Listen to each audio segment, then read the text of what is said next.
Hi, എല്ലാവർക്കും പുതിയ എപ്പിസോഡിലേക്ക് സ്വാഗതം.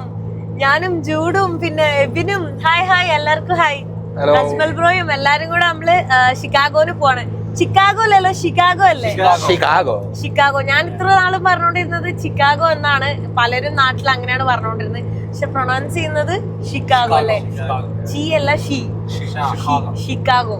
ഷിക്കാഗോയിലേക്കാണ് അപ്പൊ നമ്മള് പോകുന്നത്. ഇവിടെ നിന്ന് ഒരു 2.5 hours ഡ്രൈവ് നമുക്കുണ്ട്.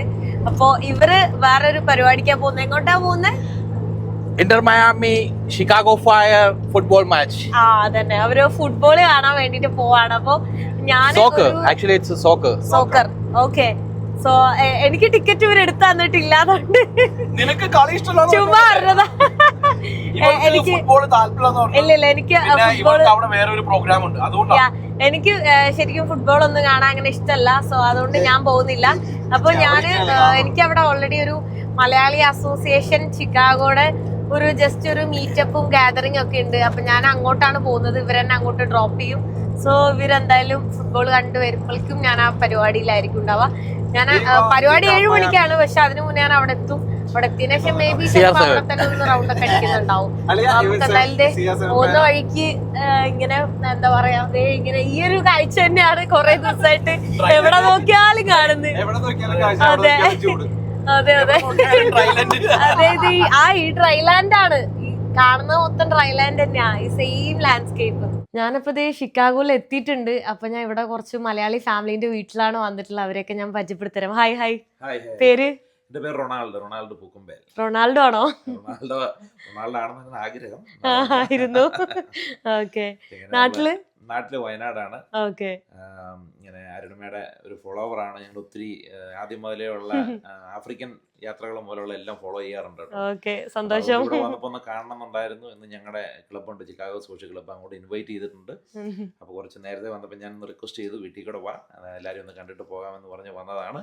ഇത് കഴിഞ്ഞ് ഞങ്ങള് ക്ലബ്ബിലോട്ട് പോകുന്നുണ്ട്, ഞങ്ങളുടെ ചിക്കാഗോ സോഷ്യൽ ക്ലബ്ബിലോട്ട്. അപ്പം അതാണ് ഇന്നത്തെ പ്രോഗ്രാം. Okay, thank you. മോളുടെ പേരെന്താ? ജുവൽ. ഓക്കെ. എന്തിലാ പഠിക്കുന്നത്? ഏത് ക്ലാസ്സിലാ? 3rd ക്ലാസ്സില്. ഒരു യൂട്യൂബ് ചാനലൊക്കെ ഉണ്ട് കേട്ടോ, അതാണ് എന്റെ അടുത്ത് പറയുന്നുണ്ടായത്. ഭയങ്കര ഷൈ ആയിട്ടിരിക്കുക. യൂട്യൂബ് ചാനലിന്റെ പേരെന്താ? ഏതാ? റൊണാൾഡ് മാത്യു. ഓക്കെ. എന്ത് കണ്ടന്റ് ഇടുന്നേ അതില്? ഓക്കെ. ഭാവിയിൽ അപ്പൊ ഒരു ഫ്യൂച്ചർ യൂട്യൂബറായി മാറാൻ പോകുന്നത്. ഓക്കെ. പേര്? മീബ. എന്റെ റാന്നിയിലാണ് എന്റെ വീട്. ഇപ്പൊ ഞങ്ങള് കോട്ടയത്ത് താമസിക്കുന്നു. ഓക്കെ. ഇവിടെ നേഴ്സായിട്ട് വർക്ക് ചെയ്യുന്നു. അരുണിമയുടെ ട്രാവൽ സ്റ്റോറീസ് ഒക്കെ കേട്ടു അതിലിങ്ങനെ എക്സൈറ്റഡ് ആയിട്ടിരിക്കുകയാണ്. അതെ, നമ്മള് കുറച്ചു നേരമായിട്ട് ഇവിടെ വന്നതിന് ശേഷം ഇങ്ങനെ സംസാരിച്ചുകൊണ്ടിരിക്കുവായിരുന്നു ഓരോ രാജ്യങ്ങളെയും പറ്റിയൊക്കെ അല്ലെ. അപ്പൊ ഇനി എന്തായാലും ഞാൻ അവിടെ പോകുമ്പോ കുറച്ച് എല്ലാവരും ആ വീഡിയോസും കൂടെ ഞാൻ ഇൻക്ലൂഡ് ചെയ്യാം, എക്സ്പീരിയൻസ് കാര്യങ്ങളെല്ലാം. Okay, thank you. യൂറോപ്പിലും US-ലൊക്കെ വീടുകൾക്ക് ഒരു ബേസ്മെന്റ് ഉണ്ടാവും കേട്ടോ. അപ്പോൾ എല്ലാവരും, ചില ആൾക്കാർ അത് ക്ലീൻ ആക്കി വെക്കും, സ്പേസ് ഒക്കെ ഉണ്ടാവും. ഓരോ വീടും ഒരുപോലെയാണ്. ഞാൻ ഇവിടുത്തെ ഇത് കാണിച്ചു തരാം കേട്ടോ. ഇതിപ്പോൾ ഞാൻ ബേസ്മെന്റിലേക്ക് ഇറങ്ങുവാണ്. ഇത് നോക്ക്, ഇത് ഓൾറെഡി ഭയങ്കര സ്പേഷ്യസ് ആണ്. വർക്കൗട്ട് ചെയ്യാനും ഇതേ സിനിമ പ്രൊജക്ടർ വെച്ചിട്ട് സിനിമ കാണാനൊക്കെ ഉള്ള എന്താ പറയുക, ഫുള്ള് സോഫ സെറ്റ് തന്നെ മൊത്തം സെറ്റായിട്ടുള്ളത്.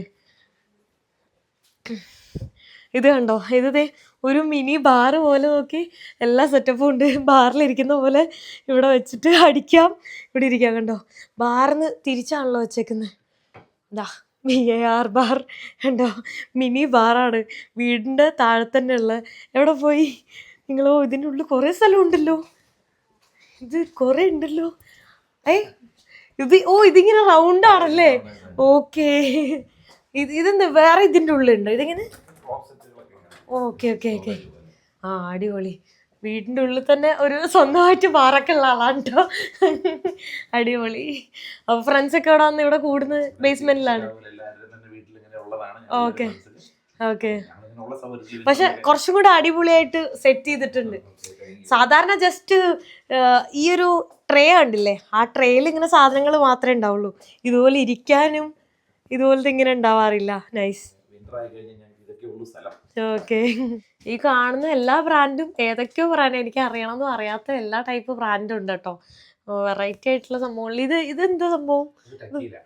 ടക്കീലാണല്ലേ? നൈസ് ആയിട്ടുണ്ട്. അത് കാണുമ്പോൾ തന്നെ ഒരു ലിക്കറിന്റെ ബോട്ടിലില്ല. ഇതും അതെ, എന്തോ മൊമെന്റം പോലെ ഇരിക്കുന്നുണ്ട്.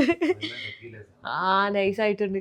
ഇതില് കണ്ടോ പകുതി, ഇതിലൊക്കെ പകുതി ഓൾമോസ്റ്റ് തീർന്നിട്ടുള്ളു, പക്ഷെ ബാക്കിയെല്ലാം ഫുള്ളാ. ഇതുണ്ടോ മൊത്തം ഫുള്ളായിട്ടുള്ളത് ഒറിജിനൽ സാധനം കേട്ടോ എല്ലാം. ഏതാ ഇത്? ഓക്കെ. പക്ഷെ ഇതേതാ? ഇത് എനിക്കറിയാത്ത. കണ്ടോ, അയ്യോ വെറൈറ്റി സംഭവങ്ങളല്ലേ, അടിപൊളി. ഇതിലെല്ലാം ഉണ്ട്. ഞാൻ വിചാരിച്ചു ചുമ്മാ വെറുതെ വെച്ചേക്കാം. പിന്നെ ഞാൻ അടുത്തേക്ക് ഒന്ന് നോക്കിയപ്പോഴാണ് കാണുന്നത് എല്ലാം ഫുള്ളായിട്ടിരിക്കുകയാണ്. അത് യൂസ് ചെയ്തിട്ട് ഇല്ല. അത് യൂസ് ചെയ്തത് ഇവിടെ മാത്രം പകുതി വെച്ചിട്ടില്ല. ഓൾറെഡി വേറെ ഇതിൻ്റെ ഉള്ളിൽ സ്റ്റോർ ചെയ്ത് വെച്ചിട്ടുണ്ട്. ഇതൊക്കെ ശരിക്കും വേറെ പോലെ തന്നെ ഉണ്ട്. ഇതൊക്കെ കണ്ടോ, വാഷ് ബേസിനായാലും ഇതിൻ്റെ ഉള്ളിൽ വേറെ സ്റ്റോറും ചെയ്ത് വെച്ചിട്ടുണ്ട് കേട്ടോ. കൊള്ളാം. ഓ ഇതെന്താ സംഭവം? അതിൻ്റെ ഉള്ളിലുണ്ട്. ഓ സെറ്റ്. അത് ഇത് ഇത്രയും വലുതോ? ഓ ഓ എൻ്റെ അമ്മോ അടിപൊളി. ഇത് വല്ലാത്ത കളക്ഷനായി പോലെ. ഇത് നോക്ക്, ശരിക്കും ഗണ്ണ് പോലെ ഇരിക്കുന്നത്. ഇത് കണ്ടോ, അടിപൊളി കേട്ടോ. ഇവിടെ വന്നതിന് ശേഷമാണ് എന്തോരം വെറൈറ്റി സംഭവങ്ങൾ ഉള്ളതെന്ന് ഞാൻ കാണുന്നത് കേട്ടോ. വേറൊരു ബാറിലും കാണാത്ത സംഭവം നമ്മളിവിടെ മിനി ബാറിൽ കണ്ടിട്ടുണ്ട്. ഇത് കണ്ടോ, ഇത് എന്താ പറയാ, വിസ്കി സ്മോക്കർ കിറ്റ് എന്നാണ് പറയുന്നത്. ഇതിൽ നമ്മൾ ഓൾറെഡി വിസ്കി ഒഴിക്കും. എന്നിട്ട് കത്തിക്കാനുള്ള ഒരു സംഭവം ഇതിന്റെ മുകളിലുണ്ട്. ഓക്കെ, പീച്ചിന്റെ ഫ്ലേവർ ഇതിലിടുക. എന്നിട്ട് ലൈറ്റർ ഉണ്ട്, അത് വെച്ച് കത്തിക്കുമ്പോ ആ ഫ്ലേവർ ആയിരിക്കും വിസ്കിക്ക് വരാൻ പോകുന്നല്ലേ. ഓ അടിപൊളി. ഇത് നോക്ക്, ഇത് ഏതോ ഒരു ബ്രാൻഡ്, ഏതാന്ന് പോലും മനസ്സിലാവാത്ത എന്തോ ഡെക്കറേഷൻ ചെയ്തത് പോലെ ഇരിക്കുന്നുണ്ട് അല്ലേ. അത് ലിക്കറാണിത്. ഓരോന്ന് വെറൈറ്റി ആയിട്ടുള്ളത് ഞാൻ ഇപ്പോഴാണ് ഓരോന്ന് കണ്ട് വരുന്നത് കേട്ടോ. പിന്നെ ഈ ഒരു സംഭവം ഉണ്ടല്ലോ, ഈ ബ്രാൻഡിന് ഏകദേശം 3.5 ലക്ഷം രൂപയാണ് വരുന്നത് ഇതിൻ്റെ റേറ്റ്. ഇത് ഓൾറെഡി കാലിക്കുപ്പിയാണ്. ഇത് നമ്മൾ തിരിച്ചു കൊടുത്താൽ തന്നെ ഏകദേശം 70,000 രൂപ നമുക്ക് കിട്ടും. പിന്നെ നോക്ക്, കുറേ വെറൈറ്റി ഉണ്ട്. ഞാൻ ഇപ്പോഴാണ് ഒന്നുകൂടെ ഡീറ്റെയിൽ ആയിട്ട് കണ്ടത്. ഇതൊക്കെ നോക്ക്, നമ്മൾ വിചാരിക്കും ഡെക്കറേഷൻ ചെയ്യാൻ വേണ്ടി വെച്ചതാണെന്നുള്ളത്, പക്ഷെ അതും ലിക്കറാണ് കേട്ടോ. അങ്ങനെ ഈ കാണുന്ന നമ്മൾ പാരീസിലെ ഈഫിൽ ടവർ ഉണ്ടല്ലോ, ഈഫിൽ ടവറിൻ്റെ ഉള്ളിലും ലിക്കറാണ്. അങ്ങനെ എല്ലാ സംഭവത്തിൻ്റെ ഉള്ളിലും ലിക്കറാണ്. നോക്ക്, എല്ലാ ബ്രാൻഡും വെറൈറ്റി ആയിട്ടുള്ളതുണ്ട്. ഇവിടെ നമ്മളിതേ വീട്ടിൽ നിന്ന് ഇറങ്ങിയിട്ടൊരു സിമെട്രിയിൽ വന്നേക്കാണ് കേട്ടോ. ഭയങ്കര ഡിഫറെൻ്റ് ആയിട്ടുള്ള സിമെട്രിയാണ്. അയ്യോ, ഇവിടെ ജസ്റ്റ് ഇതിന് താഴെ ഉണ്ടല്ലേ. ഓ ഇതിന് താഴെ ആൾക്കാരെ കുഴിച്ചിട്ടുണ്ട്. അവരുടെ ഒരു വർഷം മാത്രം അതിൽ കാണുന്നുള്ളൂ. ചിലരുടെ പേരും കണ്ടോ, ഇത്രേ ഉള്ളൂ. അതിൻ്റെ താഴേക്ക് മാത്രം. നമ്മുടെ നാട്ടിലാണെങ്കിൽ അറ്റ്ലീസ്റ്റ് ആ ഒരു അല്ലേ ഇങ്ങനെ പൊക്കി കെട്ടും, പക്ഷെ ഇവിടെ അങ്ങനെയൊന്നുമില്ല. ആ ഫ്ലവറൊക്കെ വെച്ചിട്ടുള്ളത് ഓക്കെ, അത് കണ്ടോ, അത് നോക്ക്. ജസ്റ്റ് നമുക്ക് തോന്നും എന്തോ സംതിങ് ഇൻട്രസ്റ്റിംഗ് എന്നുള്ള രീതിയിൽ ഞാൻ നോക്കിയപ്പോൾ അത് സിമെട്രിയാണ്. പിന്നെ ചില സ്ഥലത്തൊക്കെ അതേ അവരിങ്ങനെ കുറച്ചിങ്ങനെ പൊക്കി കെട്ടിയിട്ടുണ്ട്, പക്ഷേ ഫുള്ളായിട്ടല്ല, ആ ഒരു പേര് മാത്രം എഴുതിയിട്ടാണ് അങ്ങനെ വെച്ചിട്ടുള്ളത് കേട്ടോ. ഇത് ഭയങ്കര വലുതാണ്, കുറേ ദൂരത്തേക്ക് അങ്ങനെ ഉണ്ട്. ഓരോ പള്ളികൾക്കും ഓരോ ഏരിയ വെച്ചിട്ടല്ലേ, കുറേ ദൂരം ഉണ്ട്. പക്ഷെ ഇവിടെ കാണുമ്പോൾ നമ്മൾ വിചാരിക്കും ഇവിടെ ഒന്നും ഇല്ലെന്ന്. പക്ഷെ ഇതിന് താഴേക്ക് കണ്ടോ, കറക്റ്റ് റോല് ഓരോ ആളുകളെയും താഴെ അടക്കം ചെയ്തേക്കുവാണ് കേട്ടോ. ഭയങ്കര നീറ്റായിട്ട് കണ്ടോ, ഫുൾ സ്പേസ് അപ്പോൾ ഫുൾ ഇങ്ങനെ കാണുന്നുണ്ട്. ഇവിടെ മൊത്തം ഇങ്ങനെ കെട്ടി ഉയർത്തുവാണെങ്കിൽ അധികം സ്പേഷ്യസ് ആയിരിക്കില്ല. ഇപ്പോൾ ഇങ്ങനെ പച്ചപ്പ് പോലെ ഇങ്ങനെ മൊത്തം കാണാൻ പറ്റുന്നുണ്ട് കണ്ടോ. അവിടെയൊക്കെ കണ്ടോ പൂക്കൾ ഇങ്ങനെ വെച്ചേക്കുക, നോക്കിയേ. പൂക്കൾ ഇങ്ങനെ ജസ്റ്റ് വെച്ചോടത്തൊക്കെ മരണപ്പെട്ട ആളുകളെ അടക്കം ചെയ്താൽ കേട്ടോ. അങ്ങ് ദൂരമൊക്കെ നോക്കിയേ, ഇതെല്ലാം സിമെട്രി തന്നെയാണ്. അവിടെ കുറച്ചുകൂടെ ഡിഫറെൻ്റ് ആയിട്ടാണ്. അത്യാവശ്യം വലിയ രീതിയിൽ വീട് പോലെയൊക്കെ ഇങ്ങനെ കെട്ടി വെച്ചേക്കാണ്. അപ്പോൾ ഉള്ളിലൊക്കെ കയറി നമുക്ക് ഇരുന്ന് അവരായിട്ട് കമ്മ്യൂണിക്കേറ്റ് ചെയ്യാൻ പറ്റുന്ന രീതിയിൽ അങ്ങനെ അവർ വെച്ചേക്കുന്നത്. ഇതാണപ്പോൾ ഷിക്കാഗോ സോഷ്യൽ ക്ലബ്ബ്. ഇവിടെ ഒരുപാട് ക്ലബ്ബുകളുണ്ട്, അതിലൊരു ക്ലബ്ബാണ് അല്ലേ. ഇവിടെ ഒരുപാട് ക്ലബ്ബുകൾ ഉണ്ട് അല്ലേ, ഒരുപാട് മലയാളീസ് തന്നെ ഒരുപാടുണ്ട്. ഒത്തിരി ക്ലബ്ബുകളുണ്ട്. അതിൽ ഏറ്റവും ആദ്യം തുടങ്ങിയ ക്ലബ്ബാണിത്, ഷിക്കാഗോ സോഷ്യൽ ക്ലബ്ബ്. ഞങ്ങൾ ഒത്തിരി ചാരിറ്റി വർക്കുകളും അതിനോടൊപ്പം തന്നെ ഞങ്ങൾ വലിയൊരു വടംവലി, ഒരു ഇന്റർനാഷണൽ വടംവലി ഇവന്റ് ഒക്കെ ചെയ്യുന്നുണ്ട്. 60 മെമ്പേഴ്സ് ഉണ്ട്. റെഡി. ഇന്ന് ഷിക്കാഗോ സോഷ്യൽ ക്ലബിലേക്ക് നമ്മുടെ കേരളത്തിൽ നിന്ന് എത്തിയിരിക്കുന്ന world famous blogger, travel blogger ആണ് ബാക്ക് പാക്കർ അരുണിമ ഇവിടെ ഇന്ന് ഷിക്കാഗോ സോഷ്യൽ ക്ലബിൽ എത്തിച്ചേർന്നിരിക്കുകയാണ്. ആദ്യമേ തന്നെ സോഷ്യൽ ക്ലബിലേക്ക് ഹൃദയപൂർവ്വം ഇങ്ങോട്ട് ക്ഷണിക്കുകയാണ്. ട്രാവൽ ബ്ലോഗർ അരുണിമേനെ ഇന്ന് വെൽക്കം ചെയ്യുന്ന ഷിക്കാഗോ സോഷ്യൽ ക്ലബിന്റെ ബഹുമാനപ്പെട്ട പ്രസിഡന്റ് ശ്രീ റൊണാൾഡ് പൂക്കുമ്പൻ, ഹൃദയപൂർവ്വം ക്ഷണിക്കുന്നു. നമുക്ക് അതായത് ഈ അരുണിമയുടെ വീഡിയോസ് തുടക്കകാലം പോലെ ഞാൻ പറഞ്ഞ ഏകദേശം 3-4 വർഷമായിട്ട് കണ്ടുകൊണ്ടിരിക്കുകയായിരുന്നു. അപ്പൊ നമുക്കൊരു ആഗ്രഹം ഉണ്ടായിരുന്നു അരുണമ എപ്പോഴെങ്കിലും അമേരിക്കക്ക് വരാൻ സാഹചര്യം ഉണ്ടെങ്കിൽ ചിക്കാഗോ സോഷ്യൽ ക്ലബിലോട്ട് വരണമെന്നും അതുപോലെ തന്നെ ഇവിടെയുള്ള മെമ്പേഴ്സിനെയും ഈ സോഷ്യൽ ക്ലബിന്റെ ആക്ടിവിറ്റീസും ഒക്കെ ഒന്ന് പരിചയപ്പെടുത്തണമെന്നും ആ ട്രാവൽ എക്സ്പീരിയൻസിനെ കുറിച്ച് അറിയണമെന്നൊക്കെ ഭയങ്കര ആഗ്രഹമുണ്ടായിരുന്നു. അങ്ങനെ നിന്ന സാഹചര്യത്തിലാണ് നമ്മുടെ ജോസ് മണക്കാട് പറഞ്ഞ അരുണമോട് ചിക്കാഗോയിൽ എത്തിയിട്ടുണ്ട്, അവിടെ വരാനുള്ള സാഹചര്യങ്ങളുണ്ട്, അപ്പൊ നമുക്ക് ഇവിടെ കൊണ്ടുവന്ന് കുറച്ച് കാര്യങ്ങൾ അറിയാമെന്ന് പറഞ്ഞു. അരുണമ ഞങ്ങളിവിടെ ഒരു 60 മെമ്പേഴ്സ് ഉള്ള ഒരു ക്ലബ്ബാണിത്. ഞങ്ങളെ സംബന്ധിച്ച് ഒത്തിരി സോഷ്യൽ ചാരിറ്റി വർക്കുകളും അതുപോലെ തന്നെ ചെറിയ എന്റർടൈൻമെന്റ് പരിപാടികളൊക്കെയുമായിട്ട് പോകുന്ന ചിക്കാഗോയിലെ ആദ്യം തുടങ്ങിയ ഒരു നമ്പർ 1 ക്ലബ്ബാണ്. ഞങ്ങളെ സംബന്ധിച്ച് ഒരു വലിയ ഒരു ഇവന്റ് ആണ് ഞങ്ങളുടെ ഒരു ഇന്റർനാഷണൽ വടംവലി മത്സരം. ലോകത്തിന്റെ പല രാജ്യത്തു നിന്നും വന്ന് ആൾക്കാർ മത്സരിക്കുന്ന ഒരു ഇവന്റ് ആണ്. അപ്പൊ ഈ ക്ലബിലുള്ള എല്ലാവരും ഭയങ്കര എക്സൈറ്റഡ് ആണ് ഈ അരുണമ ഒറ്റയ്ക്ക്. കാരണം 2020 മുതൽ ഈ 25 വരെ ആയിരിക്കുന്ന 5 വർഷക്കാലം 40-41 രാജ്യങ്ങൾ വിസിറ്റ് ചെയ്ത് വളരെ അഡ്വഞ്ചറസ് ആയിട്ടുള്ള ഒരു യാത്രയായിരുന്നു. അതിലെല്ലാം ഒത്തിരി വിവരങ്ങൾ അറിയാൻ ഞങ്ങൾക്കെല്ലാം ഭയങ്കര ആഗ്രഹമുണ്ട്. അപ്പൊ ഇതെല്ലാം അറിയുന്നതിന് വേണ്ടി ഞങ്ങൾക്ക് ഒന്ന് വിശദീകരിച്ച് പറഞ്ഞു തരണം. ഞങ്ങളുടെ ഈ ഒരു വലിയ കൂട്ടായ്മയിലോട്ട് ഞങ്ങൾ അരുണമേനെ സ്വാഗതം ചെയ്യുന്നു സോഷ്യൽ മീഡിയ. എല്ലാവർക്കും നമസ്കാരം. എൻ്റെ പേര് അരുണിമ. അപ്പോൾ എൻ്റെ വീട് പാലക്കാട് ഒറ്റപ്പാലത്താണ്. ഞാൻ ഏകദേശം ഒരു 4.5 വർഷമായിട്ട് യാത്രകൾ ചെയ്തുകൊണ്ടിരിക്കുകയാണ്. ഇതുവരെ ഒരു 40 രാജ്യങ്ങൾ പോയി. ഇതെൻ്റെ 41ാമത്തെ രാജ്യമാണ്. അപ്പോൾ എൻ്റെ ട്രാവൽ എന്ന് പറയുന്നത് എക്സ്പീരിയൻസിന് വേണ്ടിയാണ് ഞാൻ യാത്ര ചെയ്യുന്നത്. ഓരോ അനുഭവങ്ങൾ നല്ലതും മോശവുമായിട്ടുള്ള എല്ലാ അനുഭവങ്ങളും എനിക്കുണ്ടാവണം. ഒരുപാട് ആളുകളെ കാണുക, കുറച്ച് ടൂറിസ്റ്റ് ഡെസ്റ്റിനേഷൻ പോവുക എന്ന് മാത്രമല്ല, ഒരുപാട് ആളുകളെ കാണുന്ന അവരുടെ ജീവിത രീതിയും അവിടുത്തെ പൊളിറ്റിക്സ് ആയാലും അവിടുത്തെ സിറ്റി ലൈഫും വില്ലേജ് ലൈഫും എല്ലാ ടൈപ്പ് ആ ഒരു രാജ്യത്തിന് എന്തൊക്കെ ഉണ്ടോ അതെല്ലാം കണ്ട് അറിഞ്ഞ് അനുഭവിച്ച് എൻ്റെ യാത്രകൾ തുടരുക എന്നുള്ളതാണ് എന്താ പറയുക എൻ്റെ ഒരു യാത്രയുടെ ലക്ഷ്യം. സോ നമുക്കിനി ഒരുപാട് കാര്യങ്ങൾ നേരിട്ട് സംസാരിക്കാം. സോ എന്തായാലും ഈ ഒരു വേദിയിലേക്ക് എന്നെ ഇൻവൈറ്റ് ചെയ്തതിനും എന്താ പറയുക എല്ലാവർക്കും താങ്ക് യു സോ മച്ച്. അതുപോലെ അരുണമ ഞങ്ങളൊന്ന് പരിചയപ്പെടുത്തുവാണ്. ഞങ്ങളുടെ ഈ സോഷ്യൽ ക്ലബിന്റെ വൈസ് പ്രസിഡന്റ് ആണ് സണ്ണി എണ്ടിക്കുഴി. അതുപോലെ തന്നെ ഞങ്ങളുടെ ജോയിന്റ് സെക്രട്ടറി ജോപ്പായി, അതുപോലെ നമ്മുടെ PRO മാത്യു തട്ടാമറ്റം, അതുപോലെ ഞങ്ങളുടെ പ്രഥമ പ്രസിഡന്റ് ആയിരുന്നു സൈമൻ ചക്കാലപ്പടവില്, അതുപോലെ തന്നെ നമ്മുടെ മുൻ പ്രസിഡന്റ് ആയിരുന്നു ബിനു കൈതക്കത്തൊട്ടി, പീറ്റർ കുളങ്ങര, അതുപോലെ തന്നെ ഞങ്ങളുടെ ക്ലബിന്റെ നെടും തൂണാണ് സ്റ്റീഫൻ കഴുകേക്കുറ്റ്. ഞങ്ങളുടെ എന്താവശ്യത്തിനും ചാടി മുന്നിൽ നിൽക്കുന്ന ഒരു വ്യക്തിയാണ്. അതുപോലെ തന്നെ മുൻ എക്സിക്യൂട്ടീവ് ഉണ്ടായിരുന്നവരാണ് CB കൈതക്കത്തൊട്ടി, പോൾസൺ കുളങ്ങര, ഷൈബു, എല്ലാവരും ഉണ്ട്. എല്ലാവരും ക്ലബിന്റെ ഓരോ കാര്യത്തിലും ഒത്തിരി കലാകാരന്മാരൊക്കെ ഉണ്ട്. സാബു നമ്മുടെ ഏറ്റവും സീനിയർ മെമ്പറാണ്, ജോയ് നെല്ലാമറ്റം. അങ്ങനെ എല്ലാവരും കൂടി ഞങ്ങളുടെ ഒരു എന്റർടൈൻമെന്റ് ആണ്. ഞാൻ നമ്മുടെ സജി ട്രാവലർ എവിടെ ഒരു ഹായ് പറയൂ. റോയി മുണ്ടക്കെ പറമ്പിൽ, ഓരോരുത്തരും മച്ചാനി വെന്നി എല്ലാരും ഒന്ന് പറഞ്ഞു ഒരു ഹായ് പറഞ്ഞേക്ക്. ഓരോരുത്തരെയും ഞാൻ പേരെടുത്ത് പറയുന്നില്ല, ഇനി എത്ര പേരുണ്ട് ഇവിടെ, എല്ലാവരും ഉണ്ട്. അപ്പം ബൈജു കുന്നേൽ എവിടെ? നമ്മുടെയൊക്കെ കൃത്യമായ റൂൾസ് ആൻഡ് റെഗുലേഷൻസിന് എന്തെങ്കിലും കുറ്റങ്ങൾ ഉണ്ടെങ്കിൽ അവരെ അറുത്ത് കൊല്ലുന്ന പാർട്ടിയാണ് ബൈജു കുന്നേൽ. എല്ലാവരും ഉണ്ട്. സണ്ണി കണ്ണാലെ, സണ്ണിപ്പാൻ, എല്ലാവരും മനോജ് അമ്മായി കുന്നാൽ കണ്ടില്ല കേട്ടോ. എല്ലാവരും ഓരോരുത്തരെ എല്ലാവരും ആയല്ലോ അല്ലെ.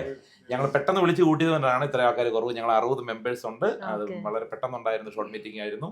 പിന്നെ നമ്മുടെ ജോസ് മണക്കാട്ട് ഇവിടെയുണ്ട്. ഞങ്ങളുടെ മെയിൻ ഇവന്റ് എന്ന് പറഞ്ഞാൽ വടംവലിക്കാണ്. അരുണമ പറ്റുവാണെങ്കിൽ ആ പരിപാടിക്ക് ഒന്ന് പങ്കെടുക്കാൻ സഹകരിക്കുക. സെപ്റ്റംബർ 1-ാം തീയതിയാണ്.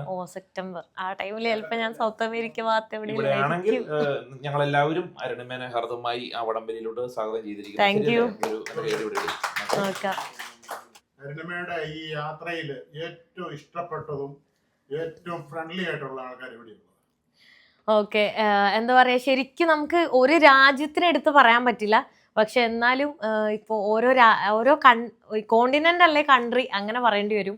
ഇപ്പം ഞാൻ ലാസ്റ്റ് പോയതിൽ നെതർലൻഡ്സ്, യൂറോപ്പിലെ നെതർലൻഡ്സ് പോയപ്പോൾ ആംസ്റ്റർഡാമിൽ പോയ സമയത്ത് അവിടുത്തെ ആളുകളാണെങ്കിൽ ഭയങ്കര ഫ്രണ്ട്ലി ആണ്. അതായത് ഭയങ്കര എക്സ്പെൻസീവ് ആയിട്ടുള്ള ഒരു രാജ്യമാണ്. പക്ഷെ എനിക്ക് തോന്നുന്നു നമ്മളെ വേൾഡിൽ തന്നെ ഹാപ്പിയസ്റ്റ് കൺട്രിയിലെ 5th സ്ഥാനം എന്തോ ഉണ്ട് നെതർലൻഡ്സിന്. പക്ഷെ അവിടെ പോയപ്പോൾ തന്നെ എനിക്കത് ഫീൽ ചെയ്തു. കാരണം ഞാനിപ്പോൾ ഇവിടെ ഞാൻ ട്രെയിനിൽ അമേരിക്ക വന്നതിന് ശേഷം ഞാൻ ട്രെയിനിലൊക്കെ പോകുമ്പോൾ അടുത്തിരിക്കുന്ന ആൾക്കാർ നമ്മളെ നോക്കുന്നോ ചിരിക്കുന്നോ അങ്ങനെ ഒന്നും ഇല്ല. ഈവൻ യൂറോപ്പിലായാലും പല സ്ഥലങ്ങളിൽ അങ്ങനെ ഇല്ല. പക്ഷെ പെട്ടെന്ന് ഞാൻ ബെൽജിയത്തിൽ നിന്ന് ഞാൻ നെതർലൻഡ്സ് പോയ സമയത്ത് ആംസ്റ്റർഡാമിൽ എത്തിയപ്പോൾ ട്രെയിനിൽ കയറിയാലും ചുമ്മാ അവർ നമ്മളടുത്ത് ഹായ് ഹൗ ആർ യു എന്നൊക്കെ ചോദിച്ചിട്ട് ഹൗ ഈസ് യുവർ ഡേ അങ്ങനെയൊക്കെ ചോദിക്കും. നമ്മളെ പറ്റി അങ്ങോട്ടും ഇങ്ങോട്ടും സംസാരിക്കും. കൂടുതലും അവിടെ ടൂറിസ്റ്റുകൾ വരുന്ന ഒരു രാജ്യമാണ്, പക്ഷെ എന്നാൽ പോലും അവരെല്ലാവരും അങ്ങോട്ടും ഇങ്ങോട്ടും ചിരിച്ചും സംസാരിച്ചും അങ്ങനെ ഭയങ്കരമായിട്ട് അങ്ങോട്ടും ഇങ്ങോട്ടൊക്കെ സംസാരിച്ച് ഭയങ്കര ലൈവ്ലിയാണ് എല്ലാവരും അങ്ങോട്ടും ഇങ്ങോട്ടും. അപ്പം അങ്ങനെ എനിക്ക് തോന്നി. പിന്നെ ഓരോ സ്ഥലങ്ങൾക്കും ഓരോ രീതിയുണ്ട്. ഇപ്പം ആഫ്രിക്കയിലാണെങ്കിലും പൊതുവെ ആൾക്കാർ ഭയങ്കര ഫ്രണ്ട്ലി ആണ്. അതായത് റിസ്ക് ഉണ്ട്, മോശമായിട്ടുള്ള ആൾക്കാരുണ്ടെങ്കിലും ഒരുപാട് ആൾക്കാർ നമ്മളോട് ചിരിച്ച് സംസാരിക്കും. ഇന്ത്യൻസിനൊക്കെ ഭയങ്കര റെസ്പെക്റ്റ് ആണ് അവർക്ക്. നമ്മളുടെ എസ്പെഷ്യലി മുടി, പെൺകുട്ടികൾക്ക് അവിടെ മുടി ഇല്ലാത്തതുകൊണ്ട് മുടിയൊക്കെ വന്ന് തൊട്ട് നോക്കും. അങ്ങനെ നമ്മളെ കാണുമ്പോൾ ഭയങ്കര അത്ഭുതത്തോടു കൂടിയാണ് അവർ നോക്കുന്നത്. പിന്നെ ചൈന എനിക്ക് ഭയങ്കര സേഫ് ആയിട്ട് തോന്നിയിട്ടുണ്ട്. ഓരോ കാര്യങ്ങൾക്കും ഓരോ രാജ്യം പറയേണ്ടി വരും. എല്ലാം കൂടെ ഒരു ബെസ്റ്റ് രാജ്യം എന്ന് പറയാൻ പറ്റില്ല. നൈറ്റ് ലൈഫിൽ എനിക്ക് തോന്നി തായ്ലൻഡ് അടിപൊളിയാണ്. ആംസ്റ്റർഡാമും എന്താ പറയുക, തായ്ലൻഡും നൈറ്റ് ലൈഫ് എല്ലാം ഇഷ്ടപ്പെടുന്നവർക്ക് ഭയങ്കര ലൈവായിട്ട് ഉണ്ട്. പിന്നെ ഓരോ രാജ്യവും ഓരോ ഇതാണ്. ഇപ്പോൾ ഫിലിപ്പൈൻസ് പോയ സമയത്ത് മൗണ്ടെയിൻസ് ആയാലും പിന്നെ എന്താ പറയുക കൂടുതൽ ഭംഗിയുള്ള സ്ഥലങ്ങളൊക്കെ ഫിലിപ്പൈൻസിൽ അങ്ങനെ തോന്നി. പിന്നെ ഇന്ത്യയിൽ മേഘാലയ ഭയങ്കര ബ്യൂട്ടിഫുൾ ആണ്. എന്താ പറയുക ഗ്രീനറി ആയാലും അടിപൊളി വാട്ടർഫാൾസ് ആയാലും അങ്ങനെ. പിന്നെ ബീച്ചസ് ആണെങ്കിൽ എനിക്ക് തോന്നുന്നു ബാലി സൈഡ് അങ്ങോട്ടൊക്കെ കൂടുതൽ നല്ല ബീച്ചസ് എനിക്ക് തോന്നി. അങ്ങനെ ഓരോ സ്ഥലത്തിനും ഓരോ എന്താ പറയുക ഓരോ മാർക്ക് ഓരോ രാജ്യത്തിന് കൊടുക്കേണ്ടി വരും. അല്ല എല്ലാം കൂടെ ഒരു ബെസ്റ്റ് എന്നുള്ളൊരു രാജ്യം ഇല്ല. പല രാജ്യങ്ങളിലൊക്കെ പോകുന്ന സമയത്ത് അവിടെ മലയാളികൾ നമ്മളെ ഹെൽപ്പ് ചെയ്യാതെ ആംസ്റ്റർഡാമിലും അങ്ങനെയുള്ള രാജ്യങ്ങളിലൊക്കെ മലയാളികളുണ്ടോ ശരിക്കും? അതിപ്പോ മെക്സിക്കോയ്ക്ക് പോയാൽ അവിടെയൊക്കെ മലയാളികളുണ്ടോ നമ്മളെ ഹെൽപ്പ് ചെയ്യാനായിട്ട്? ഉണ്ട്. ഞാനിപ്പോ നെതർലാൻഡ്സിൽ ഞാൻ താമസിച്ചത് കറക്റ്റ് ഒരു സിറ്റി സെന്ററിൽ തന്നെയാണ്. അറിയുന്ന ഒരു സോഷ്യൽ മീഡിയ വഴി പരിചയപ്പെട്ട ഒരു മലയാളീൻ്റെ വീട്ടിലാണ് ഞാൻ താമസിച്ചിട്ടുണ്ടായിരുന്നത്. അതെല്ലാം എൻ്റെ വീഡിയോയിൽ ഞാൻ എവിടെ താമസിക്കുന്നു എന്ത് ചെയ്യുന്നു എന്നുള്ളതൊക്കെ യൂട്യൂബിൽ എപ്പോഴും ഇടാറുണ്ട്. അപ്പോൾ അറിയാത്തവർക്ക് ഞാൻ പറയുന്നതാണ്. അപ്പോൾ എന്താ പറയുക, ഇപ്പോൾ മെക്സിക്കോയിലായാലും മൊണ്ടേറെ എന്ന് പറഞ്ഞിട്ടുള്ള സ്ഥലത്ത്, മൊണ്ടേറെ കറക്റ്റ് പ്രൊണൗൺസ് എന്താണെന്ന് എനിക്കറിയില്ല. അപ്പോൾ അവിടെയായാലും എനിക്ക് അറിയുന്ന ആളുണ്ട്. പിന്നെ വേറെ ഏതൊരു സിറ്റീൻ്റെ പേര് ഓർക്കുന്നില്ല, അവിടെ എനിക്ക് അറിയുന്ന മലയാളീസ് ഉണ്ട്. പക്ഷെ ബാക്കിയുള്ള സ്ഥലത്തൊക്കെ ഞാൻ ടെൻ്റ് അടിച്ചും പിന്നെ എന്താ പറയുക കാണുന്ന വണ്ടി ലിഫ്റ്റ് അടിച്ച് അങ്ങനെ യാത്ര ചെയ്ത് ചിലപ്പോൾ വണ്ടി ട്രക്കിൽ തന്നെ 2 ദിവസം ഉണ്ടെങ്കിൽ അവിടെ തന്നെ കടന്നുറങ്ങി അങ്ങനെ കുറച്ചൊരു അഡ്വഞ്ചർ ആയിട്ടുള്ള രീതിയിലാണ് എൻ്റെ യാത്ര പോകുക. പക്ഷെ നമ്മൾ ഏത് രാജ്യത്ത് പോകുമ്പോൾ സിറ്റിയിലാണെങ്കിൽ നമുക്ക് ടെൻ്റ് അടിക്കാൻ പറ്റില്ല. അപ്പോൾ എനിക്ക് അറിയുന്ന ഏതെങ്കിലും മലയാളീസ് ഉണ്ടാവും. പിന്നെ കൗച്ച് സർഫിംഗ് ഉപയോഗിക്കാറുണ്ട്. അത് ഇങ്ങനെ ട്രാവലേഴ്സിനെ ഹോസ്റ്റ് ചെയ്യുന്ന ഒരു അപ്ലിക്കേഷനാണ്. അപ്പോൾ അതുവഴി നമ്മൾ അവിടെ പോയി അവർ വീട്ടിൽ താമസിക്കും. നമ്മൾ അതെന്താ പറയുക ഗിവ് ആൻഡ് ടേക്ക് എന്ന് പറയും. നമ്മളുടെ ട്രാവൽ എക്സ്പീരിയൻസ് അങ്ങോട്ട് പറഞ്ഞു കൊടുക്കുന്നു. അവരും ട്രാവലേഴ്സ് ആയിരിക്കും, അവരുടെ എക്സ്പീരിയൻസ് നമുക്ക് ഷെയർ ചെയ്യുന്നു. നമ്മളവിടെ താമസിക്കുന്നു. അതിന് വേറെ പേയ്മെൻറ്റോ കാര്യങ്ങളോ ഒന്നും മേടിക്കുന്നില്ല. അപ്പോൾ ഞാനാണെങ്കിലും ഇന്ത്യയിൽ എൻ്റെ വീട്ടിലും എൻ്റെ ഫ്ലാറ്റിലെല്ലാം ഞാൻ പല രാജ്യത്തെ ആൾക്കാർ ട്രാവൽ ചെയ്ത് വരുന്നവർ എൻ്റെ വീട്ടിൽ ഹോസ്റ്റ് ചെയ്യാറുണ്ട്. അപ്പോൾ അത് അങ്ങനെ ഒരു സംഭവമാണ്, അത് യൂസ് ചെയ്യാറുണ്ട് ഓരോ രാജ്യത്തും. സിറ്റിയിൽ പിന്നെ ഇങ്ങനെ അറിയുന്ന എൻ്റെ വീഡിയോസ് കണ്ട യൂട്യൂബിലും ഇൻസ്റ്റയിലൊക്കെ കണ്ട ആൾക്കാർ എന്നെ കോൺടാക്ട് ചെയ്ത് അവരുടെ വീട്ടിൽ താമസിക്കാറുണ്ട്. അങ്ങനെ സിറ്റിയിലെ കൂടുതലും അങ്ങനെയാണ് താമസിക്കുന്നത്. അല്ലാത്ത സമയത്ത് ലോക്കൽ ആളുകളുടെ വീട്ടിലും ടെൻ്റ് അടിച്ചും അങ്ങനെ യാത്ര ചെയ്ത് അങ്ങനെ താമസിക്കുന്നത്. അമേരിക്കയെ പറ്റി മനസ്സിലൊരു പിക്ചർ ഇല്ലായിരുന്നു. അത് വന്നതിന് ശേഷം എങ്ങനെയാണ് അതിൻ്റെ എന്തെങ്കിലും മാറ്റമുണ്ടോ? ഞാൻ പൊതുവെ കേട്ടിട്ടുണ്ടായിരുന്നു ഇവിടെ കുറച്ച് ആളുകൾ റൂഡാണെന്നും, അതായത് ഇവിടുത്തെ ആളുകൾ റൂഡാണെന്നും, പിന്നെ എംബസിയിലെല്ലാം ഒരുപാട് എന്താ പറയുക വലിയ വലിയ ആളുകളെ തന്നെ എംബസിയിൽ വിസ കിട്ടി വന്നവരെ തന്നെ റിജക്റ്റ് ചെയ്തതും, എംബസിയിലെ ക്വസ്റ്റ്യൻസ് എല്ലാം എനിക്ക് ട്രാവൽ ചെയ്യുന്ന ഒരുപാട് ഫ്രണ്ട്സ് ഉണ്ട്. അപ്പോൾ അവരൊക്കെ തന്നെ അത് റീലായിട്ടൊക്കെ ചെയ്യാറുണ്ട്. അതായത് എമിഗ്രേഷൻ ഓഫീസറിനെ കളിയാക്കുന്ന രീതിയിൽ, അതായത് ഭയങ്കര റൂഡായിട്ട് നമ്മളോട് വെൽക്കം പറയില്ല, ചിരിക്കില്ല, അങ്ങനെയൊക്കെ ഞാൻ കേട്ടിട്ടുണ്ടായിരുന്നു. പക്ഷെ ഇവിടെ വന്നപ്പോഴും അതുപോലെ തന്നെയാണ്. ഞാൻ എന്താണോ എക്സ്പെക്ട് ചെയ്തത് അതാണ് എനിക്ക് കിട്ടിയത്. അതിൽ കൂടുതൽ വേഴ്സാണ് എനിക്ക്. അതായത് എനിക്ക് ഇവിടെ വന്നതിന് ശേഷം ഒരു മലയാളിയിൽ നിന്ന് ആ ഒരു വീട്ടിൽ സംഭവിച്ച ഒരു ഇൻസിഡൻറ്റും കൂടി ഉണ്ടായപ്പോൾ എനിക്കത് കൂടുതൽ വേഴ്സായി. പക്ഷെ യൂഷ്വലി ആ രാജ്യത്തെ ആളുകളിൽ നിന്നല്ല സംഭവിച്ചത് എന്ന് മാത്രം, നമ്മളുടെ അതേ നാട്ടിലെ ആളുകളിൽ നിന്നാണ് സംഭവിച്ചതെന്ന് മാത്രം. അപ്പോൾ എനിക്ക് എക്സ്പെക്റ്റേഷൻ എന്തായിരുന്നു എൻ്റെ മനസ്സിൽ ഞാൻ വിചാരിച്ച അത് തന്നെയാണ് ഞാൻ. കാരണം സിറ്റിയിലെ ലൈഫ് എന്ന് പറയുന്നത് കുറച്ച് ഡിഫറെൻ്റ് ആയിരിക്കും. പക്ഷെ എന്താ പറയുക ഇവിടുത്തെ റൂൾസ് ആൻഡ് റെഗുലേഷൻസും എന്തൊക്കെയാണെന്നുള്ളത് ഞാൻ ഇവിടെ എത്തിയതിന് ശേഷമാണ് കൂടുതൽ മനസ്സിലാക്കിയത്. അതിനെപ്പറ്റിയൊന്നും ഞാൻ അന്വേഷിച്ചിട്ടോ അല്ലെങ്കിൽ അറിയുന്നുണ്ടായിരുന്നില്ല.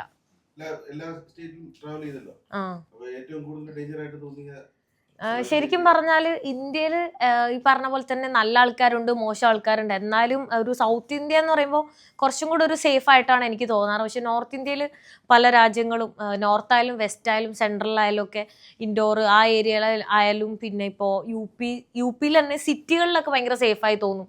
പക്ഷെ നമ്മൾ ഔട്ടറിൽ വില്ലേജസിലേക്ക് പോകുമ്പോൾ രാജസ്ഥാനിലായാലും വില്ലേജസിലേക്ക് പോകുന്ന സമയത്ത് പിന്നെ ഈ ജാർഖണ്ഡിലായാലും അങ്ങനെയുള്ള സ്ഥലങ്ങളിലൊക്കെ ഔട്ട്സ്കേർട്ടിൽ പോകുന്ന സമയത്താണ് റിസ്ക് കൂടുതൽ. അത്ര സേഫ്റ്റി അല്ല അങ്ങനെ യാത്ര ചെയ്യുന്നതിന്. പല സമയത്തും ഹോസ്റ്റലിലൊക്കെ ഞാൻ ഇടയ്ക്ക് പോയി ഏതെങ്കിലും രാജ്യത്ത് നിൽക്കാറുണ്ട്. അപ്പോൾ ആ സമയത്ത് യൂറോപ്പിലൊക്കെ സോളോ ട്രാവലിംഗ് ചെയ്യുന്ന പെൺകുട്ടികൾ എൻ്റെ അടുത്ത് പറയും ഇന്ത്യയിൽ ഒറ്റയ്ക്ക് പോകാൻ പേടിയാണ്, യാത്ര ചെയ്യാൻ പറ്റാറില്ല അങ്ങനെ. അപ്പം ഞാൻ പറയും കേരളം കുറച്ചും കൂടെ സേഫാണ്, അതായത് ഞാൻ സൗത്ത് ഇന്ത്യ ആണ്, അവിടെ കുറച്ചുകൂടെ സേഫ് ആണെന്നൊക്കെ പറഞ്ഞിട്ട് ഞാൻ അവരുടെ അടുത്ത് പറയാറുണ്ട്. അപ്പോൾ അവർ പറയും ആരെങ്കിലും ഉണ്ടെങ്കിൽ ഞാൻ അങ്ങോട്ട് പോകും, എന്നാലും ഒറ്റയ്ക്ക് പോകില്ല. അപ്പം ഞാൻ പറയും ഒറ്റയ്ക്ക് പോകാൻ പറ്റുന്ന സ്ഥലമാണ്. അതായത് ഇന്ത്യ എന്ന് പറയുമ്പോൾ ഓൾറെഡി ആളുകളുടെ മനസ്സിൽ അവിടെ എല്ലാവരും എൻ്റെ അടുത്ത് നിലത്തിരുന്നാണോ ഫുഡ് കഴിക്കുന്നത് അങ്ങനെയൊക്കെ ചോദിക്കാറുണ്ട്. ചില സമയത്ത് നമുക്ക് തന്നെ ഒരു ബുദ്ധിമുട്ട് തോന്നും. കാരണം ഈ സോഷ്യൽ മീഡിയയിൽ കാണിക്കുന്ന അങ്ങനെയുള്ള കാര്യങ്ങളല്ലേ, ഇന്ത്യ എന്ന് പറയുന്നത് വളരെ മോശമാണെന്നുള്ള രീതിയിൽ കാണിക്കുന്നതുകൊണ്ട് ഞാനപ്പോൾ എല്ലാവരോടും പറയുന്ന കാര്യമുണ്ട്, എല്ലാ രാജ്യത്തിനും നല്ലതും മോശമുണ്ട് അല്ലെ, ഒരു കോയിന് 2 വശമുണ്ട്. അതുപോലെ തന്നെയാണ് എല്ലാ കാര്യത്തിലും. അതിലൊരു ഫസ്റ്റ് എയ്ഡ് കിറ്റ് എന്തെങ്കിലും അരുണിമയുടെ കാണും, എന്തെങ്കിലും ചെറിയ മെഡിസിനോ തലവേദനകളോ എന്തെങ്കിലും ചെറിയ സാധനങ്ങൾ. അതിനപ്പുറമായിട്ട് എന്തെങ്കിലും വല്ല ഫുഡ് പോയിസണോ അല്ലെങ്കിൽ മറ്റെന്തെങ്കിലും ഒരു ഹോസ്പിറ്റലൈസ്ഡ് ആകേണ്ട ഒരു സാഹചര്യം വന്നാൽ ഏതെങ്കിലും ഒരു രാജ്യത്ത്, ഇപ്പം ഇന്ത്യയിലാണെങ്കിൽ ഓടി ഫാർമസി ചെന്നൊരു മരുന്ന് മേടിക്കും, അല്ലെങ്കിൽ ഹോസ്പിറ്റലിലോട്ട് പോയി എന്തെങ്കിലും പൈസ കൊടുത്താൽ നമുക്ക് അഡ്മിറ്റ് ആകാം. ഇപ്പം അമേരിക്ക പോലുള്ള രാജ്യത്തോ അല്ലെങ്കിൽ അതുപോലെ വല്ല യൂറോപ്യൻ കൺട്രീസിലോ ചിലപ്പോൾ പെട്ടെന്ന് അങ്ങനെ ഒരു ഹോസ്പിറ്റലിൽ പോകാൻ പറ്റാത്തൊരു സാഹചര്യം ചിലപ്പോൾ ഉണ്ടാവും. അങ്ങനെ എന്തെങ്കിലും പോകാൻ പറ്റാത്തൊരു സാഹചര്യങ്ങൾ ഉണ്ടാവുകയോ അങ്ങനെ എന്തെങ്കിലും ഒരു അവസ്ഥ ജീവിതത്തിൽ ഉണ്ടായിട്ടുണ്ടോ? ഉണ്ടായിട്ടുണ്ട്. ഞാൻ ആഫ്രിക്കയിൽ തന്നെ യുഗാണ്ടയിൽ യാത്ര ചെയ്യുന്ന സമയത്ത് ഞാനപ്പോൾ ആക്ച്വലി അവിടെ സൈക്ലിംഗ് ആയിരുന്നു. പക്ഷെ ഇത് ഞാൻ കുറച്ച് വേറെ ട്രൈബിൻ്റെ ആൾക്കാരുടെ അടുത്തേക്ക് പോകും. അപ്പോൾ അടുത്ത് ഞാൻ റുവാണ്ടയിൽ പോകുന്നതുകൊണ്ട് 2 ഡയറക്ഷനാണ്. അങ്ങോട്ട് പോയി ഇങ്ങോട്ട് വരണമെങ്കിൽ എനിക്ക് അത്ര സമയമില്ലാത്തതുകൊണ്ട് ഞാൻ സൈക്കിള് അവിടെ യുഗാണ്ടയിൽ വെച്ചിട്ട് ഞാൻ പിന്നെ ലിഫ്റ്റ് അടിച്ചാണ് ഞാൻ നോർത്ത് ഭാഗത്തേക്ക് പോകുന്നത്. അപ്പോൾ നോർത്ത് സൈഡിൽ വെച്ചിട്ട് അവിടെ ഒന്നും റോഡൊന്നുമില്ല, ഗ്രാവൽ റോഡാണ്. അപ്പോൾ ആ സ്ഥലത്ത് ഫുള്ള് പൊടി മണ്ണായതുകൊണ്ട് പൊടിയൊക്കെ അടിച്ച് എനിക്ക് കോൾഡ് അടിച്ച് അങ്ങനെ പനി വന്നതിന് ശേഷം എന്താ പറയുക ഫീവർ വന്നു, അങ്ങനെ വൈറൽ ഫീവർ ആയിരുന്നു. അപ്പോൾ അങ്ങനെ ആദ്യം അവിടെ ഒരു ക്ലിനിക്കിൽ പോയി, അവർ മലേറിയ ആണോ എന്ന് ചെക്ക് ചെയ്യാൻ വേണ്ടി ബ്ലഡൊക്കെ ചെക്ക് ചെയ്തു. പക്ഷെ മലേറിയ അല്ലായിരുന്നു. എന്നിട്ടും ഞാൻ അവിടെ ഒന്നും എന്താ പറയുക നെറ്റ്വർക്കും കണക്ടിവിറ്റി ഒന്നും ഇല്ലാത്തൊരു സ്ഥലമായിരുന്നു. പിന്നെ കുറച്ച് വയ്യാത്ത തന്നെ ഞാനൊരു 300 കിലോമീറ്റർ അന്നത്തെ ദിവസം യാത്ര ചെയ്ത ഒരു സ്ഥലത്തെത്തി. അങ്ങനെ അവിടെ എത്തി പിന്നെ ഞാൻ അന്ന് രാത്രി മലയാളി അസോസിയേഷൻ ഉണ്ട് അവിടെ, അവർ കമ്പാല എന്ന് പറഞ്ഞ സ്ഥലത്താണ്, അവർ വഴി ഞാനൊരു ഇന്ത്യനെ, അവിടെ ഇങ്ങനെ മലയാളീസ് ഒന്നും ഇല്ല ഏരിയയിൽ, ഇന്ത്യനെ കണക്ട് ചെയ്തപ്പോൾ അവിടെ ഒരു ഹോട്ടലുണ്ട്. അവിടെ ആ ഹോട്ടൽ ഒരു മുംബൈക്കാരൻ്റെ, അവിടെ ഞാൻ താമസിച്ചു. അപ്പോൾ അന്ന് ഞാൻ അവിടെ ഒറ്റയ്ക്കാണ്.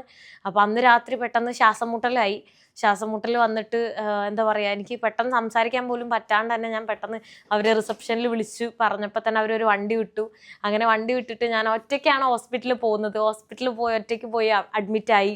അപ്പോൾ എന്താ പറയുക ഇങ്ങനെ ഡ്രിപ്പ് ഇടാൻ വേണ്ടി അവർ കുത്തിയപ്പോൾ ചോരയൊക്കെ വന്ന്, അതായത് അവിടെയുള്ള അത്രയും ഫെസിലിറ്റി വളരെ കുറവാണ്, സിറ്റിയിലാണെങ്കിൽ കുഴപ്പമില്ല. അപ്പം അങ്ങനെ വയ്യാണ്ട് ഞാൻ ഒരുപാട് സ്ട്രഗിൾ ചെയ്തു. പിന്നെ അതിനുശേഷം ഒന്ന് ഓക്കെ ആയതിനു ശേഷമാണ് 600 കിലോമീറ്റർ മാറി ഞാൻ കമ്പാല എത്തി. പിന്നെ അവിടെ ഞാൻ കുറേ മലയാളീസിൻ്റെ വീട്ടിൽ തന്നെ താമസിച്ച് ഒരു 1.5 ആഴ്ചയോളം റെസ്റ്റ് എടുത്തു.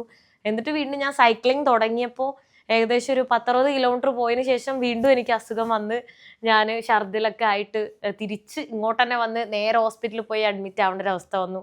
എന്നിട്ട് പിന്നെയും ഓക്കെ ആയി, കുറച്ച് നാൾ കഴിഞ്ഞ് ഓക്കെ ആയപ്പോഴേക്കും മനസ്സാകെ ഒരു മടുത്തൊരു അവസ്ഥയായിട്ടുണ്ടായിരുന്നു. കാരണം ഒറ്റപ്പെടലൊക്കെ ഫീൽ ചെയ്തു. അങ്ങനെ ഞാൻ പിന്നെ പെട്ടെന്ന് ഒരു റിട്ടേൺ ടിക്കറ്റും കൂടെ എടുത്ത് നാട്ടിലേക്ക് ഒരു 7 ദിവസത്തിന് വന്നു, കേരളത്തിലേക്ക്. അങ്ങനെ വീണ്ടും തിരിച്ചു പോകണം. അപ്പോൾ അത് എന്താ പറയുക അനുഭവിച്ചവർക്ക് മാത്രമാണ് മനസ്സിലാവുള്ളൂ. ഒറ്റയ്ക്കൊക്കെ ഹോസ്പിറ്റലിൽ പോയി കിടക്കുന്ന സമയത്ത് ആരുമില്ല, ഒരു വെള്ളം എടുത്തു തരാനാണെങ്കിലും, അതായത് ഹോസ്പിറ്റലിൽ നിന്ന് തിരിച്ച് നമ്മൾ വന്നാലും നമ്മളൊരു റൂമിൽ കിടക്കുന്ന സമയത്ത് ഒറ്റപ്പെടുമ്പോഴുള്ള അത് പറയാ, ഒറ്റയ്ക്ക് യാത്ര ചെയ്യുമ്പോൾ അടിപൊളിയായിരുന്നു. പക്ഷെ അസുഖം വന്നിട്ട് ഒറ്റയ്ക്ക് കിടന്നപ്പോഴാണ് അത് ഭയങ്കര മെന്റലി എന്നെ ഡൗൺ ആക്കി കളഞ്ഞു. അങ്ങനെ ഒരു സിറ്റുവേഷൻ വന്നിട്ടുണ്ടായിരുന്നു. നിങ്ങൾക്ക് എന്ത് അസുഖം വന്നാലും 911 അടിച്ച് ഹോസ്പിറ്റലിൽ പോവുക, നേരെ നടന്നു പോകരുത്. നടന്നു ചെന്ന് കഴിഞ്ഞാൽ എമർജൻസി ട്രീറ്റ്മെന്റ് ആണെന്ന് പറഞ്ഞ് എന്തൊരു ഇതാണെന്ന് പോവുക. ഫുൾ ട്രീറ്റ്മെന്റ് ഫ്രീ ആണ്, അവർ പൈസ ഒന്നും ചോദിക്കുകയല്ല, ഒരു പൈസ പോലും ചോദിക്കുകയല്ല. ഇനിയിപ്പോ ഓപ്പൺ ഹാർട്ട് ചെയ്യണേ അന്ന് രാത്രി തന്നെ ഓപ്പൺ ഹാർട്ട് വരെ ചെയ്തേച്ച് വിടുള്ളൂ. പിന്നെ ഹോസ്പിറ്റലിൽ കിടന്നുള്ള ട്രീറ്റ്മെന്റ് ഒക്കെ ആണെങ്കിൽ ഇവിടുത്തെ നമ്മുടെ നാട്ടിലെ പോലത്തെ മെഡിക്കൽ കോളേജുകൾ ഇവിടെയുണ്ട്. കുക്കോണ്ടി ഹോസ്പിറ്റൽ, അവിടെ പോയി രജിസ്റ്റർ ചെയ്ത നിങ്ങൾ വിദേശിയാണെങ്കിൽ പോലും നിങ്ങൾക്ക് ഫ്രീ ട്രീറ്റ്മെന്റ് തരും.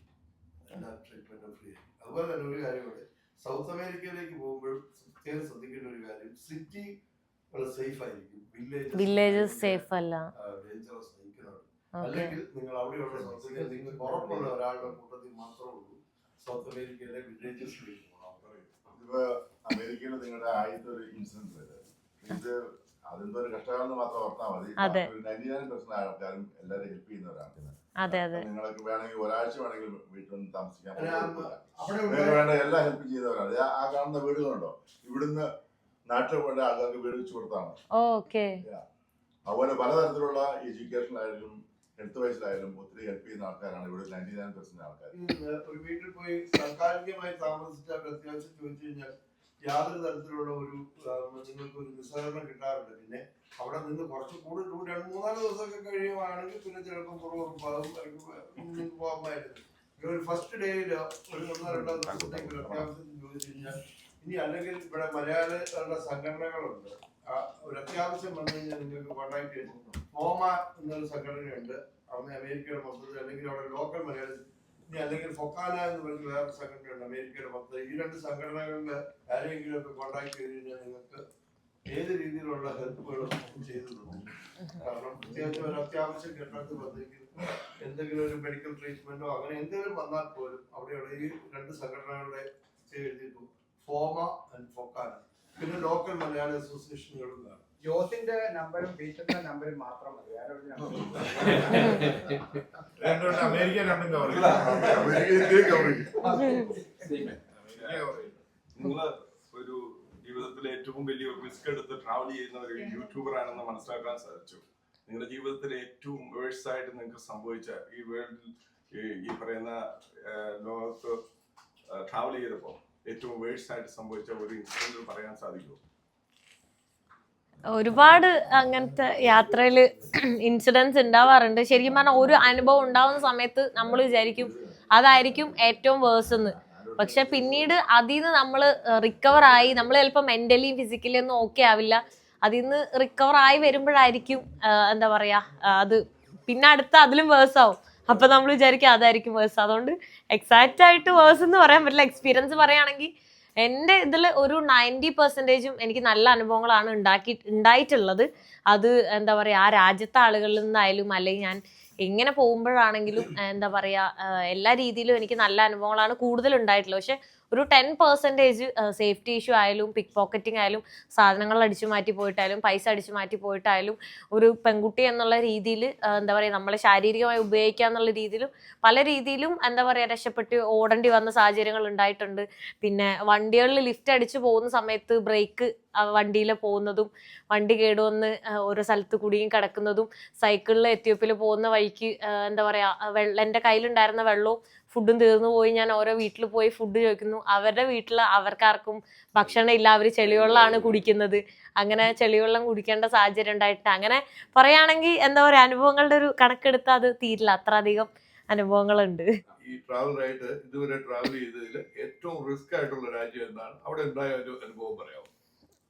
അങ്ങനെ ശരിക്കും പറഞ്ഞാൽ നമുക്ക് അങ്ങനെ ഒരു റിസ്ക് ഉള്ള രാജ്യം എന്ന് പറയാൻ പറ്റില്ല. പക്ഷെ ഇപ്പം ഞാനൊരു രാജ്യത്ത് പോയി, ഞാൻ എക്സ്പീരിയൻസ് ചെയ്ത് ചിലപ്പോൾ നല്ലതായിരിക്കും എല്ലാം, പക്ഷെ ആ രാജ്യത്ത് ചിലപ്പോൾ വളരെ മോശമായിട്ടുള്ള അനുഭവങ്ങളായിരിക്കും ഉണ്ടാവുക. ഇപ്പം ഞാൻ ലാവോസിൽ വെച്ച് ഞാനൊരു വീട്ടിൽ താമസിച്ച സമയത്ത് എൻ്റെ എന്താ പറയുക എൻ്റെ ബാഗിൽ നിന്ന് പൈസയൊക്കെ ആൾക്കാർ, അതായത് ആ വീട്ടിലെ കുട്ടികൾ എടുത്തു എന്നാണ്. കാരണം അവിടെ ഒരു സ്ഥലത്ത് പോയി താമസിച്ചപ്പോൾ അവർ പറഞ്ഞു കുട്ടികൾ അറിയാതെ അങ്ങനെ എടുക്കാറുണ്ട് അങ്ങനെ പറയുന്നുണ്ടായി. പക്ഷെ അവിടുത്തെ ആൾക്കാർ അങ്ങനെ ചെയ്യില്ല എന്ന് അവർ പറയുന്നുണ്ടായി. അപ്പോൾ അതെനിക്കൊരു മോശം അനുഭവം ഉണ്ടായി. പക്ഷെ വേറെ ആളുകൾക്ക് അങ്ങനെ ഉണ്ടായിട്ടുണ്ടാവില്ല. അതുപോലെ സേഫ്റ്റി ആണെങ്കിൽ നമുക്ക് എക്സാക്റ്റ് ആയിട്ട് അങ്ങനെ പറയാൻ പറ്റില്ല. ഒരു രാജ്യത്തേക്ക് ഒരേ സമയത്ത് ഒരേ ദിവസം ഒരേ ഡെസ്റ്റിനേഷൻ പോയാലും എനിക്കുണ്ടായ അനുഭവം ആയിരിക്കില്ല വേറൊരാൾക്ക് സംഭവിക്കുന്നത്. ഇപ്പോൾ അമേരിക്കയിൽ തന്നെ എൻ്റെ അടുത്ത് കുറേ ആളുകൾ പറഞ്ഞു ചില ഏരിയകളിലൊക്കെ ഡ്രഗ്സും വെടിവെപ്പും പ്രശ്നങ്ങളുണ്ട്, പിന്നെ അങ്ങനെ സൂക്ഷിച്ച് പോകണം. ഒരുപാട് ആൾക്കാർ പറയുന്നു അമേരിക്ക സേഫ് ആണെന്ന്, പക്ഷെ സേഫ് അല്ലാത്ത സ്ഥലങ്ങളുണ്ട്, സേഫ് ആയിട്ടുള്ള സ്ഥലങ്ങളുണ്ട്. അതുപോലെ തന്നെയാണ് ഈ പറഞ്ഞ മെക്സിക്കോ ഇനി പോകാൻ പോകുന്ന രാജ്യമായാലും എല്ലാ രാജ്യങ്ങളിലും അതുണ്ട്. ട്രാവൽ ചെയ്തിട്ട് ഒരു സെറ്റിൽ ചെയ്യണമെന്ന് ഏതൊരു രാജ്യം ട്രാവൽ ചെയ്തിട്ട് എല്ലാവരുമായിട്ട് സെറ്റിൽ ചെയ്യാനുള്ള ഒരു രാജ്യം? ആക്ച്വലി ഞാൻ ആകെ ഇത്ര രാജ്യങ്ങളിലാണ് പോയിട്ടുള്ളത്. അപ്പം എല്ലാ രാജ്യങ്ങളിലും പോയി കഴിയുമ്പോൾ മേ ബി എനിക്കൊരു ഐഡിയ കിട്ടും എനിക്ക് അതായത് ഓരോ ആൾക്കാർക്കും എന്താണോ പ്രയോറിറ്റി കൊടുക്കുന്നത് അതായിരിക്കും ഇമ്പോർട്ടൻസ് ചെയ്ത് കൊടുക്കുന്നു, അതുപോലെ ഇരിക്കും. ഇപ്പോൾ സിറ്റി ലൈഫ് എന്തായാലും ഞാൻ ചൂസ് ചെയ്യില്ല, എനിക്ക് അധികം താല്പര്യമില്ല. അപ്പോൾ പക്ഷെ അത് പറഞ്ഞിട്ട് ഫുൾ ഔട്ട്സ്കേർട്ടും ഞാൻ ചൂസ് ചെയ്യില്ല. അപ്പം എന്തായാലും സെറ്റിൽ ആവണമെന്ന് എല്ലാ രാജ്യവും, ലോകത്തെ എല്ലാ രാജ്യവും ഒരു വട്ടെങ്കിലും പോകണം എന്നാണ് എൻ്റെ ആഗ്രഹം. അപ്പം അത് കഴിഞ്ഞു കഴിഞ്ഞാൽ എനിക്ക് അറ്റ്ലീസ്റ്റ് പറയാൻ പറ്റും എനിക്ക് ഏത് രാജ്യത്ത് സെറ്റിൽ ആവണം എന്ന് തോന്നുന്നു എന്നുള്ളത്. ഞാൻ നെതർലൻഡ്സ്, ആംസ്റ്റർഡാം എനിക്ക് എന്തോ ഭയങ്കര സന്തോഷമുള്ള ഒരു സ്ഥലമായി തോന്നി. സിറ്റിയാണ്, പക്ഷെ എന്നാൽ പോലും ഭയങ്കര അടിപൊളിയായിട്ട് എനിക്ക് ഫീൽ ചെയ്തായിരുന്നു. കുറച്ചും കൂടെ ഒരു ഫീൽ ദ ഫ്രീഡം അങ്ങനെയൊക്കെ എനിക്ക് തോന്നിയിട്ടുണ്ടായിരുന്നു. തന്നെ പറഞ്ഞു ചെലവ് ചുരുക്കി വളരെ കൺട്രോൾ ചെയ്ത് ലോ ബഡ്ജറ്റിലാണ് പോയിക്കൊണ്ടിരിക്കുന്നതെന്ന്. അങ്ങനെ പോയപ്പോൾ പോലും ഏതെങ്കിലും സ്ഥലത്ത് ചെന്നപ്പം ദൈവമേ ഇവര് പറ്റ ഗതികെട്ടാണല്ലോ ജീവിക്കുന്നത്, കൈന്നിരിക്കുന്ന എന്തെങ്കിലും കൂടെ അവർക്ക് കൊടുത്തേക്കാൻ തോന്നിയ ഏതെങ്കിലും രാജ്യം ഉണ്ടായിരുന്നോ? ആഫ്രിക്കയിലെ പല രാജ്യത്തും എനിക്കത് തോന്നിയിട്ടുണ്ട്. ഞാൻ ഓൾറെഡി ഞാൻ അത്രയും ചെലവ് ചുരുക്കി യാത്ര ചെയ്യുന്ന ആളാണെങ്കിൽ പോലും ഞാൻ കുറേ ഭക്ഷണവും ഫുഡും ഐറ്റംസും ഒക്കെ ആയിട്ട് ഞാൻ അങ്കോളയിൽ തന്നെ കുറേ രാജ്യത്തെ ആൾക്കാരുടെ എന്താ പറയുക ഡ്രസ്സും ഒക്കെ അവർക്ക് മേടിച്ചു കൊടുത്തിട്ടുണ്ടായിരുന്നു. പിന്നെ ഞാൻ എപ്പോഴും ആഫ്രിക്കയിൽ യാത്ര ചെയ്യുന്ന സമയത്ത് എൻ്റെ ബാഗിൽ ഞാൻ വെയിറ്റ് പോലും നോക്കാതെ 1 കിലോ മിഠായി ഞാൻ എപ്പോഴും ലോലിപോപ്പ് അങ്ങനത്തെ ചെറിയ മിഠായി ഞാൻ കയ്യിൽ വെച്ചിട്ട് അവിടുത്തെ ഗ്രാമങ്ങളിലെ കുട്ടികൾക്കൊക്കെ ഞാൻ കൊടുക്കാറുണ്ട്. കാരണം അവരൊക്കെ കാണുന്ന സമയത്ത് എനിക്ക് തോന്നും ഞാനൊന്നും പൈസ ഇല്ലാതെ അത്ര ചുരുക്കി യാത്ര ചെയ്യുന്ന ആളല്ല, എനിക്ക് അറ്റ്ലീസ്റ്റ് ഒരു നേരത്തെ ഫുഡ് കഴിക്കാനുള്ള എൻ്റെ ഉണ്ട്, അവർക്ക് അതുപോലും ഇല്ലാത്തൊരവസ്ഥ. നമുക്ക് ഓട്ടോമാറ്റിക്കലി അത് കൊടുക്കാൻ തോന്നിപ്പോകും. ഇപ്പോൾ സോഷ്യൽ ക്ലബിൽ പല വിശിഷ്ട അതിഥികളും വന്നിട്ടുണ്ടെങ്കിലും ഇതുപോലെ ഒരു വേറിട്ട ഒരു അനുഭവമായിട്ട് വന്നിരിക്കുന്നത് ആദ്യമായിട്ടാണ്. സാധാരണ ആര് വന്ന് സംസാരിച്ചാലും കുറേ പേര് അങ്ങോട്ട് പോകും ഫുഡ് എടുക്കാൻ, കുറേ പേര് വെള്ളം എടുക്കാൻ ഇങ്ങോട്ട് പോകും. ഇവിടെ ഒരുത്തം പോലും അനങ്ങാതെ കാരണം അവർ വേറൊന്നും കൊണ്ടുമല്ല, അവർ ധരിച്ചിരിക്കുകയാണ് ഉള്ളിൻ്റെ ഉള്ളിൽ ഒരു കിടിലം. കാരണം ഒറ്റയ്ക്ക് ഈ ഇല്ലനോയി സ്റ്റേറ്റിന് പുറത്ത് പോലും പോകാൻ പേടിയുള്ളവരാണ്. മാത്രമല്ല അരുണമയുടെ പ്രായമുള്ള പിള്ളേരുള്ള ആൾക്കാരുമാണ് കൂടുതൽ. അപ്പം ഞങ്ങൾ ചിന്തിക്കുന്നത് ദൈവം നമ്മുടെ മകളെങ്ങനെ ഇങ്ങനെ നടന്നാൽ നമ്മളതിനെ എൻകറേജ് ചെയ്യില്ല എന്ന് തോന്നുന്നുണ്ട്. പക്ഷേ ഇതൊരു നല്ലൊരു അനുഭവമാണ്. ഇവിടെ വന്ന് അരുണമയുടെ ഈ ഇത് അനുഭവം ഷെയർ ചെയ്യാനായിട്ട് ഇങ്ങനൊരു അവസരം ഉണ്ടാക്കിയതിന് ഞങ്ങൾ നന്ദി പറയുന്നു. ഇവിടെ വന്ന എല്ലാവരോടും പ്രത്യേകം കുറേ നേരമായിട്ട് ഇവിടുത്തെ അസോസിയേഷൻ്റെ പരിപാടിയൊക്കെ ആയിരുന്നു, നിങ്ങൾ കേട്ടിട്ടുണ്ടാവും. കുറേ ഉണ്ടായിരുന്നു സംസാരം, പിന്നെ കുറച്ചൊക്കെ ഞാൻ വീഡിയോ എടുത്ത് കുറച്ചധികം. പക്ഷേ എനിക്ക് തോന്നുന്നു വീഡിയോയിൽ സൗണ്ട് ക്ലാരിറ്റി വളരെ കുറവാണ്. ഞാൻ മാത്രം മൈക്ക് വെച്ചിട്ടുള്ളൂ, അവരൊന്നും മൈക്ക് വെച്ചിട്ടില്ല. അപ്പോൾ അതുകൊണ്ട് സൗണ്ട് ഒരുപാട് ക്ലിയർ അല്ല, അപ്പം അതിന് ക്ഷമിക്കണം. സോ അത് കഴിഞ്ഞിട്ട് ഇപ്പോൾ ഇവിടെ ഫുഡ് കഴിക്കുന്നുണ്ട്. നല്ല പോർക്ക് വരട്ടിയതും പിന്നെ എന്താ എനിക്ക് തോന്നുന്നു ബീഫും കപ്പയാന്ന് തോന്നുന്നു, അത് കഴിച്ചുകൊണ്ടിരിക്കുകയാണ് കേട്ടോ. അവിടുന്ന് ഞാൻ അവരോടൊക്കെ ബായ് പറഞ്ഞിറങ്ങി. അപ്പോൾ ഇവര് ഫുട്ബോളൊക്കെ കണ്ടു കഴിഞ്ഞ് തിരിച്ചു വന്ന് എങ്ങനെ ഉണ്ടായിരുന്നു? അടിപൊളിയായിരുന്നു. പക്ഷേ 0-0 മാച്ച് ടൈ ആയിരുന്നു. ഓക്കെ, പക്ഷെ മെസ്സിനെ കാണാൻ പറ്റി. ലൈഫ് ടൈം ആയിരുന്നു സെറ്റ്. അപ്പോൾ നമ്മള് തിരിച്ച് വീട്ടിലേക്ക് പൊക്കോണ്ടിരിക്കുകയാണ്. ഇവിടുന്ന് ഏകദേശം ഇനി 2.5 മണിക്കൂർ ഡ്രൈവ് നമുക്കുണ്ട്. സോ ഈ വീഡിയോ ഞാൻ എന്താ അവസാനിപ്പിക്കാൻ പോവാണ്.